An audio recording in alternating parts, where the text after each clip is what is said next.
Hello, good evening, everyone.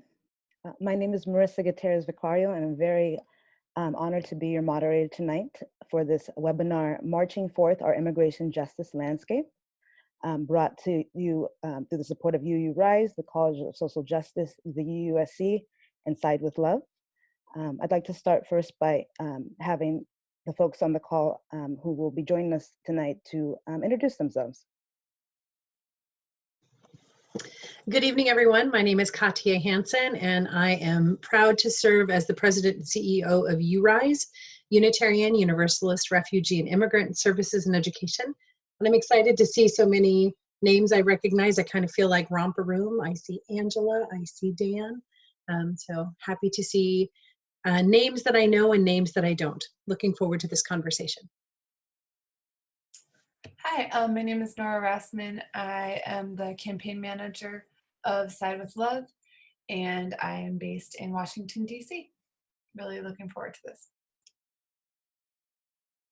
Good evening, everyone. My name is Angela Kelly. I'm the Senior Associate for Justice Education at the UU College of Social Justice, and really grateful to our panelists and presenters this evening and to all of you for being on the call. I'll be watching the chat box tonight, so please post your introductions and questions there. Great, thank you all so much. Once again, my name is Marissa, and I am a program leader with the College of Social Justice and also represent an organization called ARTE, or Ardent Resistance, based in New York City. So tonight we're going to start just introducing you all to tonight's topics. So first off, we're going to start with opening and do some logistics. We're also going to lead into framing the landscape, DACA, and then also talking about detention without bond hearings. All of this will be followed up with the questions and discussion portion. Then we'll lead into what are we called to do? Now that we have this information and we've been discussing this together, what comes next, how we march forward together. We'll also provide folks with resources for continued learning and action on the national level, and also ways to connect in your own communities, and we'll close from there. At 9 p.m. Eastern Standard. I would like to open up this space with you all first off as opening words from Martin Espada from 1994. And it reads, "Poetry of the political imagination is a matter of both vision and language.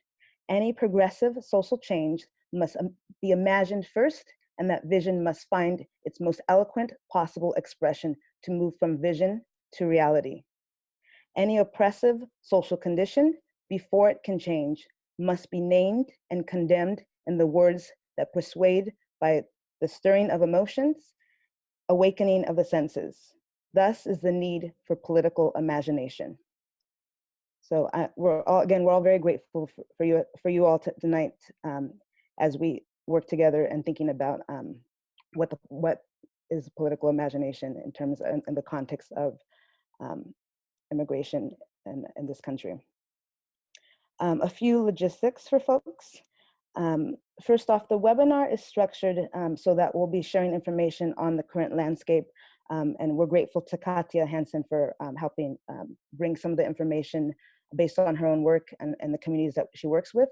So afterwards, we'll have time, we'll announce when the question and answer section will be made available. So we encourage all of you to please, if you have questions as it comes, as you think of them, please put them into the chat box, which is on the right-hand side.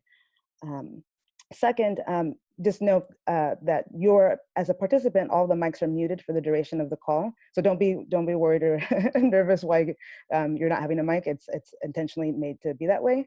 And again, please remember to think about your chats, your questions in the chat box, and please introduce yourself. We noticed that you've been doing so already, which is wonderful. Part of these webinars is also connecting folks from across the country, which is really valuable for this work. One other important thing is, please, as a reminder, to be careful with sensitive information on this call involving yourself and also the communities that you may be working with. And lastly, this webinar will be recorded. So for folks that can't make it, we'll make it available online along with some of the resources and links so you can further your work after the call.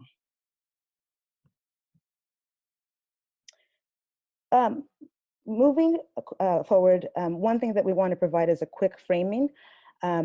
Most of the call, Katia will be sharing this with folks, but I did want to provide a quick framing. I also want to acknowledge that the folks are not just numbers, and they're parts of people in our community, but at the same time, it is important to think about the scope of folks that this directly affects. So just quickly, there are more than 43 million immigrants in the United States today.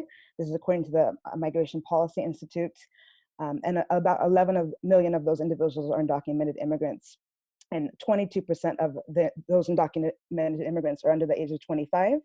And so please take a moment to look at the rest of the statistics. More importantly, want to understand that folks, dreamers are our students, our neighbors, our community members, and our loved ones. And this is actually why we're here tonight, strategizing together, learning together, and marching forward together.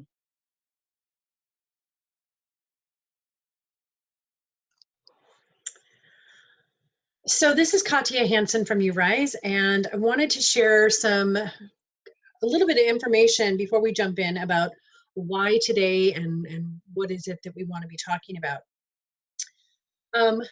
As we were coming near to the date of March 5th, with the end of the DACA program that was announced in September, as this kind of being one of these big dates that we think of and that we've been hearing a lot about, we've been receiving a lot of questions, and we really wanted to be able to give people handholds so that they can do intentional work moving forward, so they can be intentional and mindful allies, and be doing important work and not responding with that sense of, oh my gosh, what are we going to do? We don't know what to do. We really wanted to look at that and say, what really is happening and what can we do? And we realized that today, the 4th of March, is the only day of the year that it really tells you to do something. It's March 4th. This is when it's, a nice time to just remember we are moving forward together. So a little bit backwards now, September 5th was when the Trump administration announced the ending of DACA, Deferred Action for Childhood Arrivals.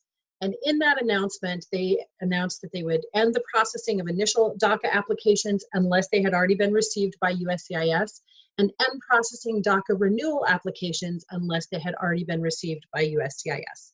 There was a little bit of window for those people who had a valid DACA, if it had not yet expired, that would expire between September 5th, 2017 and March 5th, 2018. They were eligible to renew their DACA, but the renewals had to have been received by USCIS by October 5th. So anyone that had an expiration date of March 6th or later could no longer renew. And then beginning March 6th, 2018, what would happen was that people who had DACA, it would start expiring and without any ability to renew. So that's where we were at up until January 9th. And if we can have the next slide, please. So in January 9th, a district court in San Francisco put an injunction on the ending of DACA. And basically what the court said is those people who have DACA and those people who previously had DACA, even if it was expired, must be able to keep that protection and work authorization while lawsuits challenging the ending of the program proceed. As soon as the September announcement came out, a number of lawsuits went into place around the United States. And so the district court in San Francisco was the first one to say, hey, while these proceed, we need to make sure that people have some protection. So what that injunction did is it allows those who have DACA, those whose DACA had already expired to renew, those who have DACA that was going to expire after March 6th would again be able to renew. Anyone who wasn't able to renew in that short window of time between September 5th and October 5th were also then able to renew. And what it did is it questioned the assertion that DACA had not been implemented appropriately. And what the judge did is he cited President Trump's tweets that were praising DACA recipients as evidence that the program is in the best interest of the public, which was a very strategic and interesting way of doing it. Instead of focusing on the potential racist the potential racist aspect of the ruling.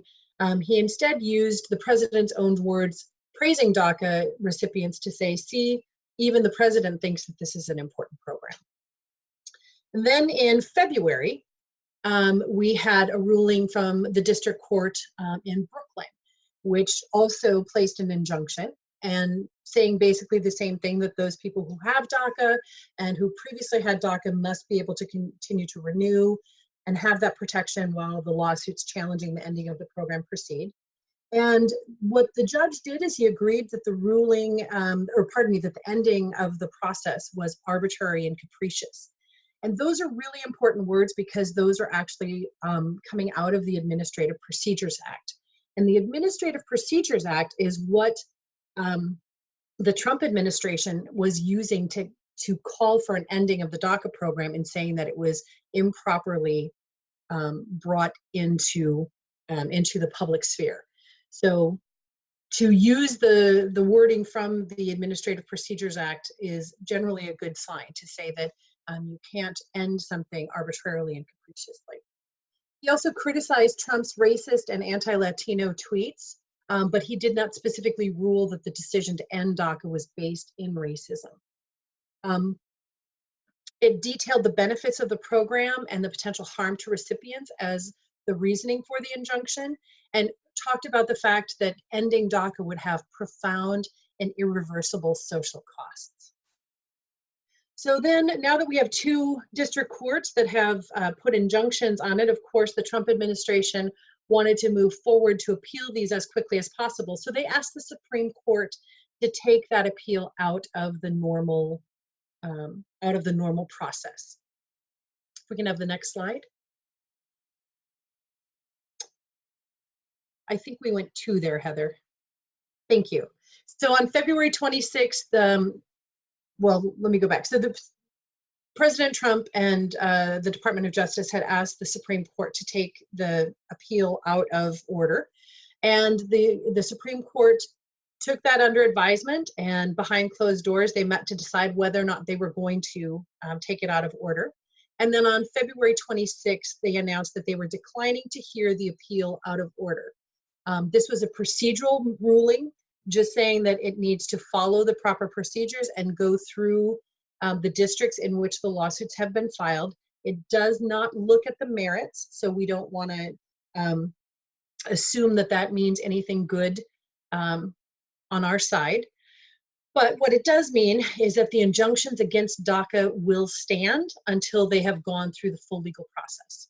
So those people who have DACA or who have had DACA that has expired can continue to renew while the lawsuits proceed. And the administration, the Trump administration, will need to appeal each injunction in the district where it was made and appeal each lawsuit in the district where it was filed. So we know that there's one in the Ninth Circuit with the San Francisco ruling and one in New York, but we know that there are many other districts in which lawsuits have been filed. And at this point, the Supreme Court has not been willing to take any of the appeals out of order. So what does that mean, and what do we expect to happen starting March 6th? Well, like we said, the good news is that those people who have DACA and those people who have previously had DACA that has expired will be able to renew their DACA as long as the lawsuits are going on. But we do expect that there's going to be a dramatic increase in the number of people who are letting their DACA expire. Whether that's because they weren't eligible to renew after September 5th, and now they're eligible to renew, but they don't have time to do it before their DACA will expire. The renewal process can take months. We also expect that there are going to be people who no longer feel safe sharing updated information with the government because there definitely the government has shown themselves to have animus against all immigrants, even those with DACA. We also expect that there are going to be people losing their jobs because their DACA has expired. And again, whether that's because their renewal has not been approved yet or because they choose not to renew. But that's going to have a great impact not only on the lives of those people with DACA, but of course also on the small businesses who are the primary employers of people with DACA and, you know, for our economy in general. Again, we wanted to kind of bring this up and talk about this because there's a lot of there are a lot of questions and a lot of I don't want to say misinformation, but tentative information about what March 6th will bring. We certainly have had people that think March 6th is going to bring people who have DACA being deported, people's DACA ending. But we want to be really clear, even before the district court rulings in January and February, what March 6th originally meant is that people would no longer be able to renew. That is no longer the case, and people are able to renew, but only while the lawsuits are being challenged, and until then we'll have to see what's going to happen. That's also giving us the window to continue to work with Congress to look at passing a clean claim act. So another big thing that happened recently is a Supreme Court ruling on the Rodriguez bond hearings. And Heather, if we can have the next slide. So also on February 26th, the Supreme Court ruled. They overturned what was known as the Rodriguez detention and bond hearings. So the Ninth Circuit Court back in 2015 had determined that immigrants who were detained had a right to periodic bond hearings. And that periodic bond hearing was every 6 months. So every 6 months, they had the opportunity to see whether or not the immigrant should be able to be bailed out and to be able to be in the community, often with an ankle monitor. But the Supreme Court overturned that. And what their ruling was is that immigration officials are authorized to detain while they determine whether or not the aliens may be lawfully present in the country. So the result right now is that immigrants, including lawful permanent residents who are in detention, can technically be held indefinitely. There's no challenge to whether or not they can have a bond hearing. Now, the good news is that they remanded to the Ninth Circuit Court 2 very specific points to determine the constitutionality of indefinite detention without bail, because that was not part of the initial ruling, so it was not part of what was appealed. And they also asked the Ninth Circuit Court to determine if no bail provision challenges can be brought as a class action or if they have to be brought individually. Now, that's a really important thing because most immigrants in detention do not have legal representation. Most of them do not have an attorney. So the ability to bring no bail provision challenges as a class action would mean that more people have representation, more people's voices are heard. If the court requires that they bring them individually, then we're going to have to figure out how to get more attorneys who can work in the detention centers and fight each case individually, which unfortunately is, you know, it would be a huge undertaking. So we're hopeful that the Ninth Circuit Court will determine that it is unconstitutional to have indefinite detention without bail, and that a no bail provision challenge could be brought as a class action. Sadly, in the meantime, what that does mean is that those people who are in detention are no longer entitled to periodic bond hearings, and they can, at this point, be detained indefinitely until USCIS determines that they can be or should be lawfully present in the country.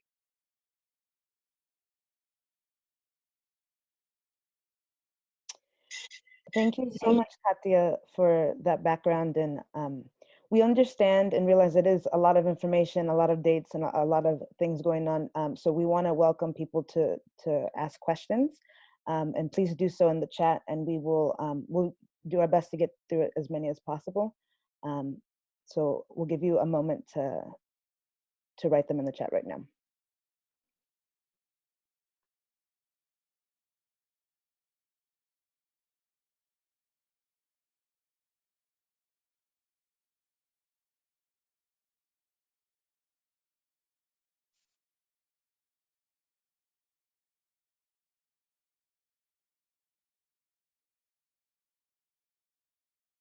Thank you, Christy, for posting the first question to Marissa and Katia.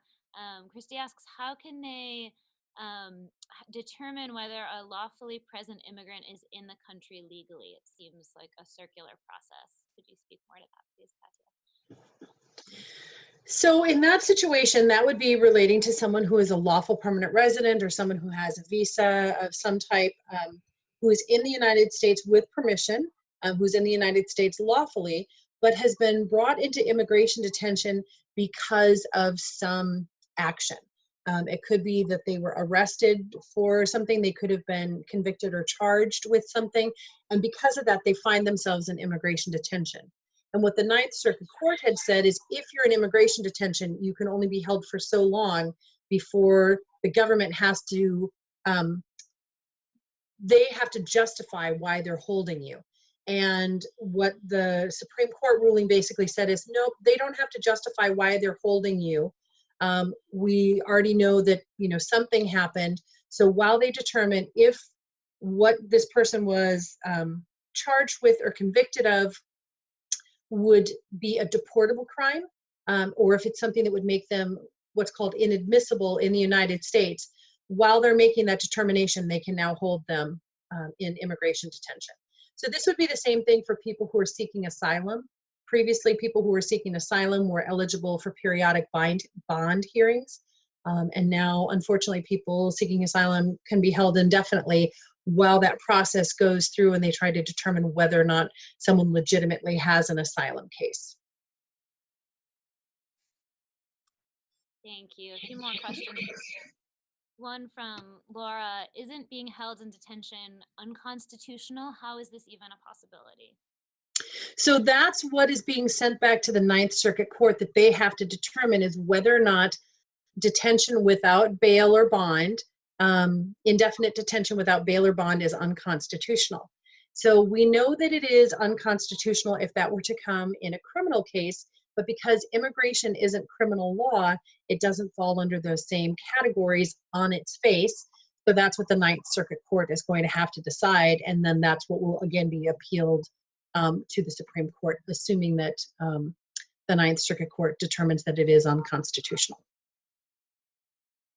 Thank you. And from Joe, just to clarify, if your DACA registration has expired, does that mean that you're currently at risk for deportation? It does. And that's one of the things that is going to make it really hard is that we know some people are going to choose to not renew their DACA because they are afraid of sharing any updated information with the government. We know that there's a lot of confusing information. We know that there are amazing undocumented activists who are doing this wonderful work, and they're right on the cutting edge and they know policies upside down and inside out. And then we know that there are people who have DACA who don't have any interest in politics, right? This is not it's not a homogenous group. And so they don't necessarily have all of the same information and haven't accessed it on a regular basis. So there are some people who have let their DACA expire and they think that that's the best decision in their case. We hope that they've spoken with an attorney to determine whether or not that is the best situation in their case.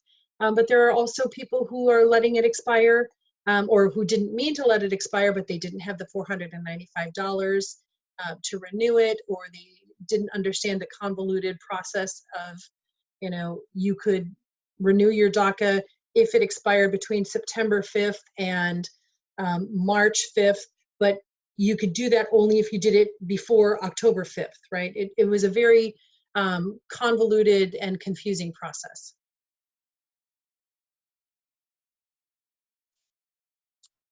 Thank you. The next question is it correct to assume that those without legal status can be held indefinitely already if deportation is pending? So yes, now that that ruling has come down, they definitely can. For quite a while, we've, you know, since 2015, the Rodriguez ruling has allowed people to push for the periodic bond hearings, but that is something that is, you know, it's no longer something that the person in detention can request, is a bond hearing to see if they can leave detention. Thanks for all the great questions, everyone, so far. Are there any others that you'd like to share, or comments, or also questions for Marissa, given some of the opening framing she provided and the work she's doing as well? Great, and thanks, Angela. We can, hopefully other folks will be able to ask questions. Katia, I have a quick question for you, actually, if that's okay. Sure. And this, that wasn't necessarily posed in the slides, but thinking about how will this, if at all, affect young people, youth, minors, and if anything in particular that will affect them, especially given all the rulings? Well, there are a number of things, there are a number of ways that it will impact them. And then the first thing, and I realized I didn't say anything specific about this, and I thank you for the opportunity of that, is that the injunctions that happened in January and February do not allow for any initial DACA applications to be filed. So it is still only for those people who already had DACA. So one of the first things that we're seeing is that people who have just been waiting until they turn 15 to be able to apply, that it's no longer an option for them, and we don't know if it ever will be again.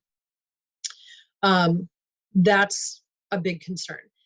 It also is creating this very tenuous environment. We know that it's having a very noticeable impact on some people's mental health, on their sense of safety, on their sense of community.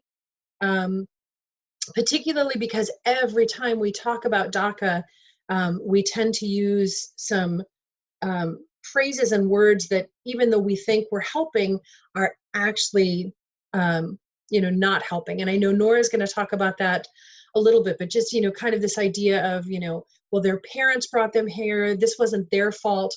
And so there's that sense of, wait a minute, are you blaming my parents for the fact that they wanted me to be safe? And how can you be doing that? And, so just there's a lot of issues that are going in there. And like we said, we know people are going to be losing their employment. We know it's really going to, it kind of pulls the rug out from underneath of a lot of people. Do I go ahead and apply to school? Do I try and get these scholarships to continue my education? Or should I, should I work as much as I can now and save up money in case I get deported? So then I at least have money to start somewhere, rather than pursuing my education, rather than trying to, move towards the career path that I was interested in. We know that there's a lot of impact that will have. Thank you. Thanks for that question, Marissa. One more from Joe in the chat.